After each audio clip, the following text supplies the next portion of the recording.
Bueno, buenas noches, mi nombre es Luis Daniel Arias y hoy vengo a hablarles sobre los indicadores de desigualdad. Bueno, a nivel mundial la distribución del ingreso ha adquirido una gran importancia como tema de discusión pública. Se reconocen que los resultados del crecimiento económico en las últimas décadas no se han distribuido equitativamente. Pues en la actualidad los temas distributivos se consideran centrales en cualquier diagnóstico sobre las situaciones económicas de un país y en cualquier análisis sobre los efectos de las políticas económicas y sociales. Pues en esta sección les voy a hablar de los tres indicadores de desigualdad, que son la curva de Lorenz, el coeficiente de Gini y de Taylor. En la curva de Lorenz puede aceptarse que el ingreso se encuentra distribuido equitativamente pues, entre los miembros de una población, cuando pues, a cada uno le corresponde una fracción proporcional del total del mismo. En la X distribución puede representarse como una diagonal que relaciona los valores porcentuales de la variable del eje de las abscisas con sus correspondientes valores porcentuales de la variable del eje de coordenadas. La curva de Lorenz representa la distribución del ingreso entre la población. Entre más cerca esté de la diagonal, pues más equitativa es la distribución. Construcción de la curva de Lorenz. Se organiza la información de ingresos en sentido ascendente a partir de los individuos que reciben menos ingresos. Después, una vez organizada de este modo la información, se calcula la participación del número de individuos y de sus ingresos. Después se obtienen los porcentajes acumulados de individuos y sus correspondientes ingresos para un número suficiente de rangos. Ya después, pues para la interpretación de esta gráfica, entonces podemos ver que el 40% más pobre de la población tiene el 9% de los ingresos, el 50% más pobre de la población tiene el 11% de los ingresos, así sucesivamente. En el coeficiente de Gini, el cociente que representa el área total entre la curva de Lorenz y la diagonal y el área total bajo la diagonal. En este coeficiente igual a 0 representa total igualdad y 1 igual a 1 representa perfecta desigualdad. El coeficiente de Gini se calcula de la siguiente manera. En la columna 1 la participación acumulada de los individuos que han sido previamente ordenados según su ingreso. Cada individuo corresponde al 0.1 del total. De igual manera en la segunda columna se tiene la participación acumulada de los ingresos. En la columna 3, el valor de cada individuo en la columna anterior más el renglón anterior de esta misma columna para el primer individuo. De igual manera, la columna 4 se construye como la diferencia de la participación acumulada de los individuos. Y ya en la última columna, pues corresponde a la multiplicación de las columnas 3 y 4. Pues para poder hallarle el coeficiente de Gini, a la unidad se le resta la suma de todos los valores de la columna 5. Tal como lo podemos observar en la gráfica 2. Pues para la interpretación, entonces el coeficiente de Gini para estas 10 personas es de 0.505. Un coeficiente de esta magnitud pues implica una gran concentración de ingresos. El coeficiente de desigualdad de Henry Taylor, pues fue desarrollado como una aplicación de la teoría de la información. Esta medida permite ejecutar ejercicios de descomposición y también reúne propiedades de invariabilidad con respecto a la escala de medición de ingresos entre los individuos de diferentes niveles de ingresos y sensibilidad a las transferencias de ingreso entre individuos de diferentes niveles de ingreso. Como podemos ver, esta es la fórmula del coeficiente de desigualdad de Taylor. Pues donde N es el número de individuos y receptores de ingreso y YX son sus participaciones en el ingreso total. La enorme ventaja del coeficiente de Taylor radica en que puede ser fácilmente descompuesto por grupos de individuos. La desigualdad total se expresa como el resultado de las desigualdades dentro de los grupos T1 y las desigualdades entre los grupos T2. Como podemos ver en esta gráfica, entonces nos dice que T igual a T1 más T2. En esta tenemos las dos fórmulas de cada una, de T1 y T2, en las cuales pues, nos indica que la VJ es la participación del grupo J en el ingreso total, la Z y J la participación del individuo y en el ingreso del grupo J, la NJ es el número de individuos del grupo J y la N es el número total de individuos. De forma general, cualquiera que sea la agrupación que se haga de los individuos, el término T1 mide la contribución del coeficiente de desigualdad total de la desigualdad entre los grupos. Y pues el término T2, la contribución de la desigualdad entre los grupos. Ahora bien, puesto que T1 es la suma ponderada de las desigualdades dentro de cada grupo, puede a su vez descomponerse en J elementos, cada uno de los cuales mide la contribución a la desigualdad total de la desigualdad existente en el interior de cada grupo J. En el ejemplo, pues vemos que hay 5 personas que devengan los siguientes ingresos: 500.000, 700.000, 890.000, 1.000.000 y 4.300.000. Para calcularle el índice de Tail, pues con la fórmula anterior, entonces pues como primera medida se debe calcular la participación del ingreso para el individuo 1. Entonces, por ejemplo, sería x igual a 1, 500.000 sobre otra vez los ingresos, que sería sobre 500.000 más 700.000 más 890.000 más 1.000.000 más 4.300.000. Esto nos daría x1 igual a 0.068. Para este mismo individuo se multiplicaría entonces ahora por 5. Esto nos daría igual a menos 0.073. Realizando lo mismo para las otras 4 personas, entonces el índice de Tail vendría dando Tail igual a menos 0.073, menos 0.071, menos 0.061, menos 0.053, más 0.621, y eso nos daría el coeficiente de Tail igual a 0.363, como podemos observarlo en la gráfica. Buenas noches, mi nombre es Ider Alexander Delgado. Yo voy a hablar de los índices de la pobreza. Pues la pobreza puede medirse de 2 formas, la forma indirecta y la forma directa. El método directo pues busca medir la capacidad de los hogares pues, con respecto a la canasta familiar, qué tanto pueden adquirir de la canasta familiar. Esto incluye pues bienes y servicios pues que son considerados mínimos vitales. El método directo pues busca medir pues la privación que tienen estas familias en ciertos aspectos pues de la vida pues, que se consideran esenciales para el bienestar. La pobreza monetaria pues es el método directo, y la pobreza multidimensional el modo directo. Pues ambas son aspectos diferentes y de las condiciones pues de las vidas de los hogares y por ende son complementarios. La pobreza monetaria pues es como que pues hay pues reflejar ciertas consecuencias del problema de la pobreza. La dimensión central de la pobreza es la carencia de ingresos para satisfacer las necesidades básicas de consumo.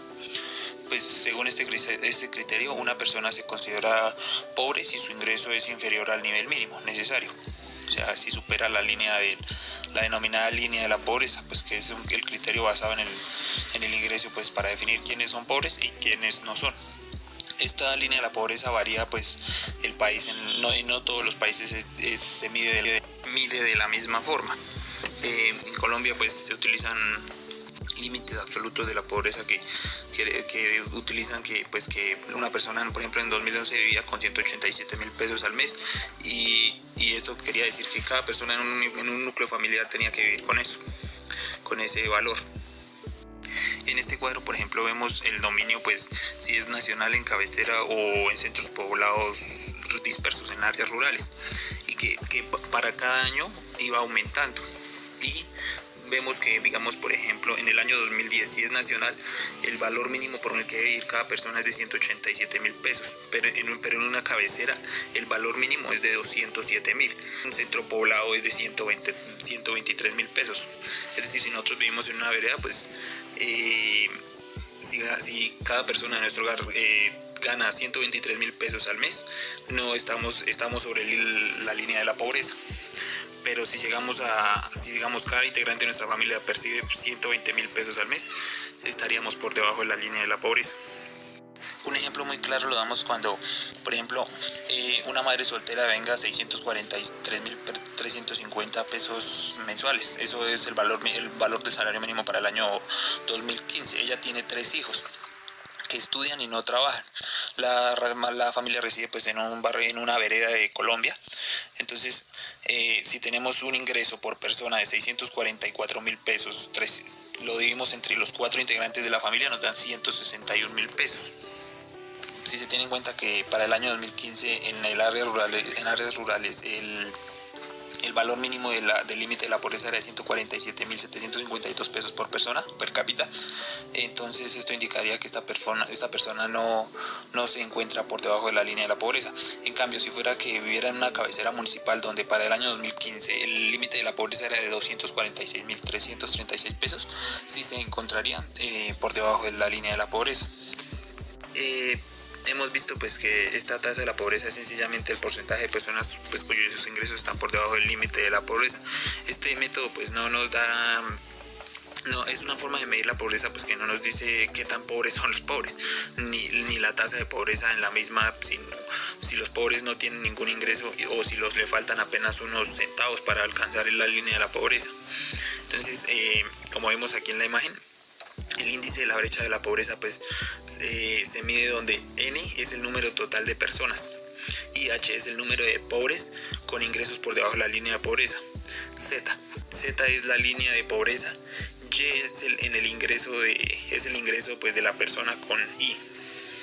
Y A es un factor exponencial para darle más o menos peso a los individuos más pobres. El factor exponencial del IP puede tomar valores convirtiéndose en diferentes indicadores: tasa de pobreza, brecha de la pobreza, índice de severidad de la pobreza. O sea, entre más abultado, digamos, si es A0 es tasa de pobreza, si es A1, A igual a 1 es la brecha de pobreza que hay entre los pobres, y el índice de seguridad de la pobreza es cuando es elevado a la 2. Cuando el factor exponencial es 0, pues lo que yo les decía, el valor toma el valor 1 y la sumatoria es sencillamente el número de pobres. Por consiguiente, el índice de pobreza en este caso es la tasa de pobreza que ya conocemos. Si el factor exponencial es 1, entonces tendremos el índice de la brecha de la pobreza. Como su nombre lo sugiere, este índice mide cuál es el déficit de ingresos que tienen en promedio los pobres. Si los pobres pues no tuvieran ningún ingreso, sería igual a la tasa de pobreza, porque nuevamente pues el paréntesis para cada persona pobre tendría el valor de 1. Si el factor exponencial es mayor de 1, pues tendría más peso en el índice de los individuos más pobres. Si el factor es mayor a 2, se obtiene el índice de la severidad de la pobreza. Y como vemos en la parte de abajo, el índice de severidad de la pobreza, pues tanto la intensidad de la pobreza, como la desigualdad entre los pobres. Bueno, aquí nos dan un ejemplo donde dice que suponga que en 2015 existen 5 personas que devengan los siguientes ingresos: 120.000, 160.000, 210.000, 1.000.000 y 1.200.000. Calcúlese la tasa de la brecha de la pobreza suponiendo la línea de la pobreza, que es de 223.000 pesos. Entonces, como vemos en este ejemplo, 3 de las 5 personas están por debajo de la línea de la pobreza. Entonces el IP nos da 3 sobre 5 dividido en 3 dividido en 5 nos da 0.60, y la brecha de la pobreza se divide el 1 entre 5, y dividimos los ingresos de las personas que le restamos el ingreso de las personas a la brecha de la línea de la pobreza y lo dividimos. Esto nos da un IP elevado a la 1 igual a 0.162. Pues de acuerdo con este ejercicio, el 60% de las personas se encuentran en situación de la pobreza, y el déficit de ingresos o los individuos de situación de la pobreza es de 16.62. El 0.60% lo vimos arriba, es el que nos da el de 3 dividido entre 5, y un 16.2% es el del IP1, el de abajo. Para otro apartado pues está la pobreza multidimensional. El método pues para calcular la pobreza multidimensional es sencillo relativamente. Pues aunque hay un cambio de unidad en el momento que pues, de hacer los cálculos que pues a veces confunde a primera vista. La unidad de análisis es el hogar y la base de medición pues un listado de 15 condiciones agrupadas en 5 dimensiones de educación, salud, primera infancia, empleo y servicios básicos. Para cada condición se establece un criterio para decir si un hogar y todas las personas en él cumplen o no pues las condiciones. Un hogar se define como pobre multidimensional cuando incumple el 33% o más de estas condiciones. De las condiciones que esto, pues teniendo en cuenta la ponderación de cada criterio. Por ejemplo, si un hogar incumple los primeros 5 condiciones, pues la suma de las ponderaciones daría 35%, clasificando pues como pobres a todos los miembros de este hogar.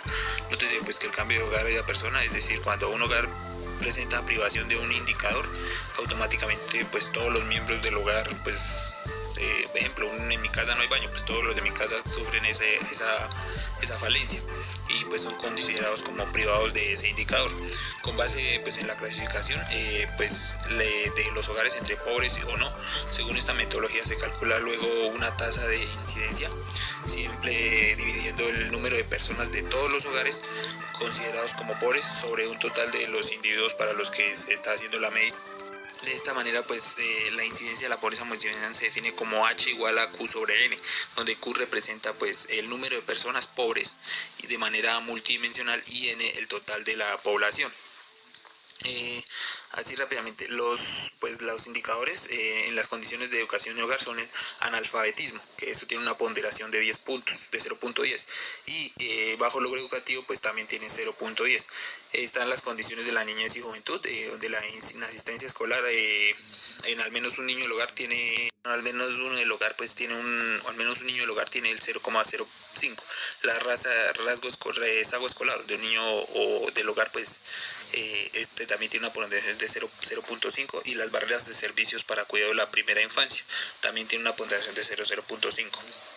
El trabajo infantil, donde uno o más niños pues del hogar trabaja, eso es 0.5, y el trabajo, en el índice de trabajo pues está el desempleado de larga duración y que cada uno tiene el 0.10 de ponderación, o sea, como un indicador. En la salud está sin aseguramiento a la salud y barreras de acceso a servicios de salud, donde cada uno tiene un 0.10% de ponderación. Y lo mismo en los servicios públicos domiciliarios y condiciones de la vivienda, pues la vivienda no tiene acceso a fuentes de agua mejorada, eso tiene un 0.04%. Y así, con el fin de refinar los indicadores, se estima también que la tasa de incidencia ajustada, la cual tiene en cuenta tanto la incidencia como las provisiones que presentan las personas. El cálculo después M0 igual a A más H, donde H representa la tasa de incidencias y A el promedio de la proporción de las privaciones que tienen pues las personas que son consideradas como pobres multidimensionales. Así, por ejemplo, pues en 2015 la pobreza multidimensional para todo tal nacional fue del 20,2%.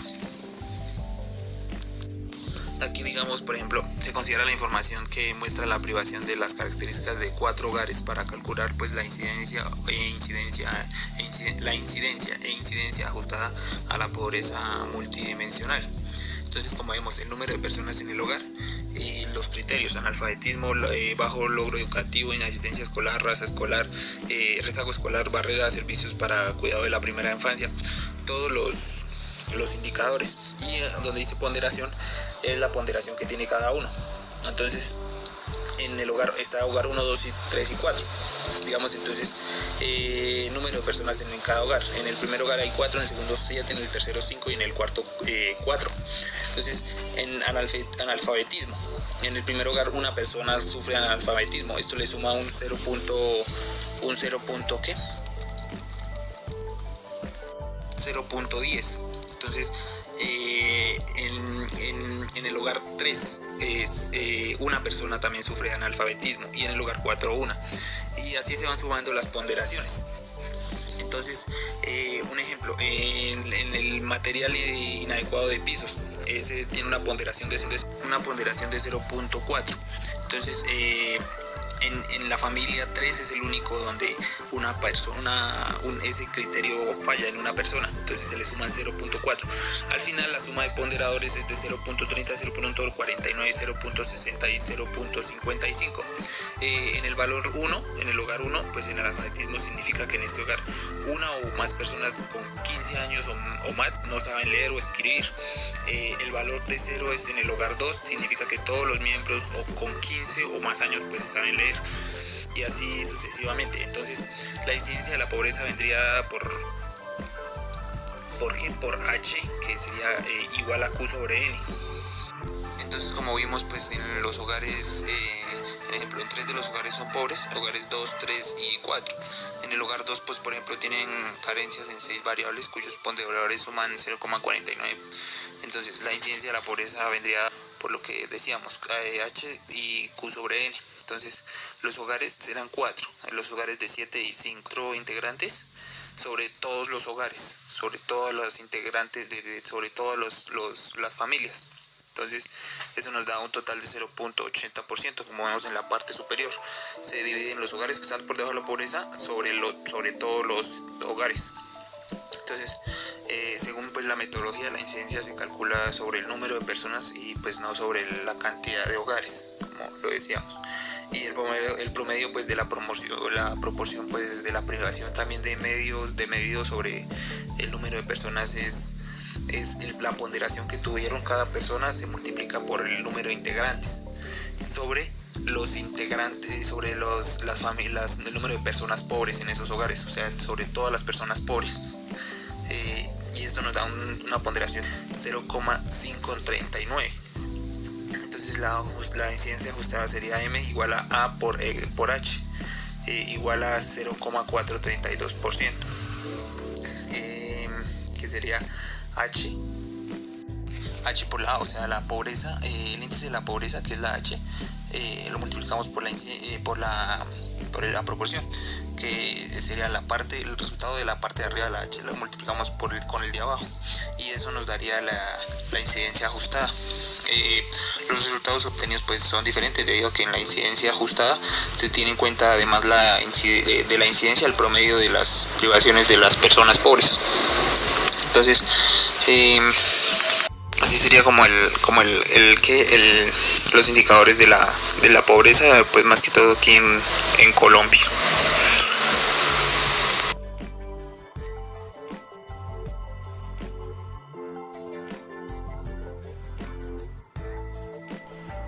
Buenas noches, hoy les vengo a presentar el Índice de Desarrollo Humano. Este índice fue creado en 1990 por el Programa de las Naciones Unidas para el Desarrollo. Es el indicador más utilizado internacionalmente para comparar los niveles de vida de los países. El Índice de Desarrollo Humano es una medida sintética que combina información de 4 indicadores: la esperanza de vida al nacer, los años promedio de la educación, los años esperados de escolaridad y también el ingreso per cápita. Cada uno de los 4 indicadores mencionados viene expresado en unidades diferentes: años en el caso de la esperanza de vida y la escolaridad, y dólares en el caso del ingreso per cápita. La siguiente fórmula del índice de componentes tiene la M, que es el valor máximo, la M minúscula, que es el valor mínimo, y la X, el valor del indicador del país en cuestión. El indicador de las Naciones Unidas para el Desarrollo proporciona unos límites de esperanza de vida al nacer: 85 años máximo y 20 años mínimos. Años esperados de escolaridad: 18 años máximo, 0 mínimo. Años promedio de escolaridad: 15 años máximo, 0 mínimo. Ingreso per cápita en dólares de paridad de poder adquisitivo: 75.000 máximo, 100 mínimo. Así, para el año 2014, en el caso de esperanza de vida, la escala va desde 85 años, correspondiente al límite superior, hasta los años del límite inferior, que en este caso 20 años. Si la esperanza de vida para Colombia es de 74 años, se hace la siguiente transformación para calcular el índice de esperanza de vida. X sería la esperanza de vida máxima para Colombia, en este caso 74 años. 20 años en lo mínimo, que es la parte más baja. Abajo estaría el máximo establecido por las Naciones Unidas y el mínimo. Esto se resta y se divide. El valor de 0.83 significa que el país tiene el 83% del rango establecido para la variable. De acuerdo con las Naciones Unidas para el Desarrollo, existen 4 niveles de desarrollo humano. Bajo, que es de 0 a 0.54, medio de 0.55 a 0.69, alto de 0.70 a 0.79 y muy alto de 0.80 a 1. En materia de expectativas de vida, estaríamos en un nivel muy alto a nivel mundial. En Colombia en 2014 se tenía una esperanza de vida al nacer de 74 años. En un promedio de esperanza de escolaridad de 13 años y 7 años en promedio de educación.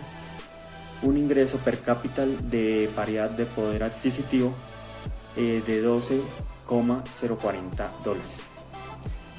La esperanza de vida nos da 0.83. En el caso de los dos indicadores de educación, primero se calculan los índices por separado y posteriormente se promedia de manera simple para sacar un solo índice de educación, que en este caso nos da 0.62. Y por último, el ingreso, donde se utiliza la misma fórmula, en este caso nos da 0.72. Esto sería el per cápita. Y por último reemplazaríamos la fórmula de índice de desarrollo humano. Esperanza de vida por educación por ingreso. El índice de desarrollo humano para Colombia en 2014 fue de 0.72, lo cual le permitió al país ubicarse en un nivel de desarrollo humano alto.